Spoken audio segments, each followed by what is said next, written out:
Last time, we took a look at Crash Bandicoot for the PlayStation 1, so what better to take it right afterwards and go into Crash Bandicoot 2. Crash Bandicoot 2 starts right after Crash Bandicoot 1, after you beat Cortex. He plummets down into a cave, which is right near his castle. He finds crystals and teams up with someone called Engine. Engine tells Cortex that the crystal he had found is a master crystal and needs the 25 slave crystals for it to work. So it's up to Cortex to get them. But how would he do that if he doesn't have any new friends left? Well, of course, you'd expect him to call on a new character. Maybe Engine could go rival Crash, but nope. You're going to find that fuzzy marsupial and get him to help you, even though he'd probably know by now that you're up to evil. Well, I guess he doesn't. While going to the woods to find a battery for his new character sister Coco, yes, Tawna is not to be found in this game, he stumbles across a blinding light, which sends him over into a new location, which is a warp room with many different levels. Cortex informs him that he needs to find all the crystals, all 25 crystals, to save the universe. Unfortunately though, Engine soon comes on the phone and says that you need to find the gems instead. This will only happen after you find a gem. This basically means that you have to lean towards one side. You can either go with Brio and get all the gems, or you can go with Cortex and get all the crystals. If you get all the crystals, you'll have to fight Cortex at the end of the game. If you get all the gems, Brio will help you destroy the space station and it will come plummeting, which will soon be the opening to Crash Bandicoot Warped, the third game in the series, developed by Naughty Dog, which will be the next review we do, before Crash Night, Crash Team Racing, and the live stream for the Sane Trilogy. Now we're done with that, let's get on to gameplay. Gameplay seems to be a really strong aspect in this game that is really good compared to what it was in the Crash Bandicoot 1 game. The jumps feel less slippery and weird and feel more tight and responsive. You feel like you're actually jumping from platform to platform as a real person, even though you're holding a controller in your hands and you can feel it. There's also a chance that you might be able to do a slide and a new body slam attack, which also feel very responsive. Spinning feels the same, but it didn't feel that bad in the first one, so it's a fair win, and it's decent in this game. It's really good in this game, and I used it all the time. There's slide on the enemies in this game, and the run is quite fast this time. But there's nothing new to add to the game other than those things. Slide on the enemies are a gimmick. They aren't really necessary for the gameplay, and you know, I'm not really into them. But as I was saying, Crash Bandicoot 2 has a rocking soundtrack. Here, have a listen to some of it.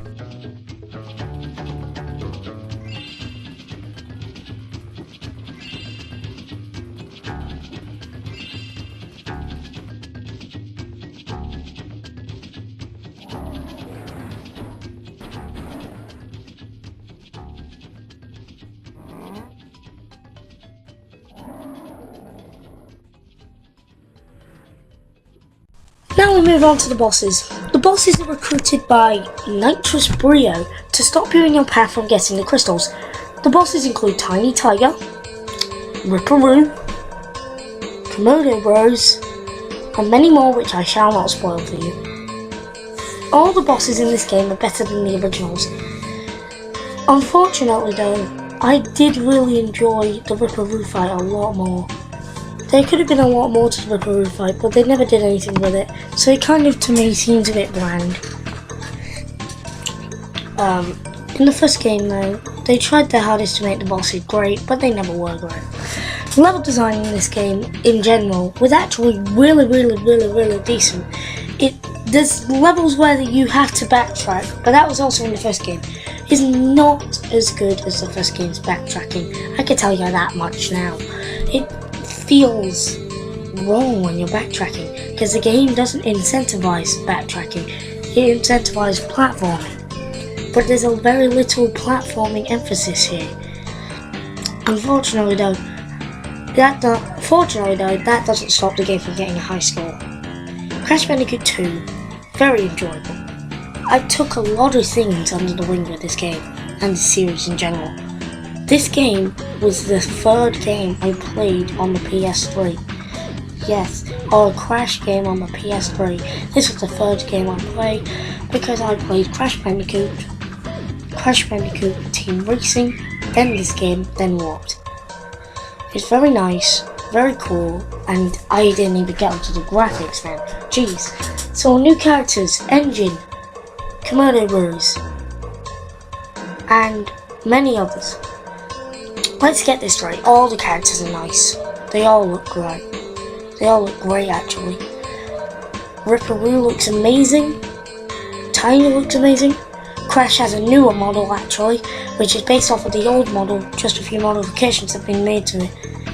That's what Jason, Ruben, and Andy Gavin told everyone on Twitter.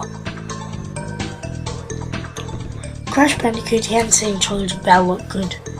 I've seen a bit of gameplay and it looks alright. I've just not seen it in 10K, in 1080p, which is what I want to see it in because my TV is 1080p. Hopefully I can get a 1080p live stream out of it.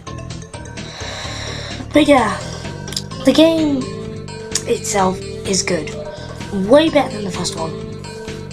So, what score do I give it? Well, it's not the best. Obviously. It's not the best platformer in the series, in my opinion. It doesn't deserve that much praise, but it is still very, very good. My score? I give it a fair score of 8.52 out of 10. 8.52 out of 10 is brilliant. So yeah, it's not the best Crash Bandicoot game, so it could do with some touch-ups. Thank you for watching. Please subscribe and like the video if you did enjoy it. I'm going to link a video at the end, so please go and watch it. I'll see you in a bit. Bye all!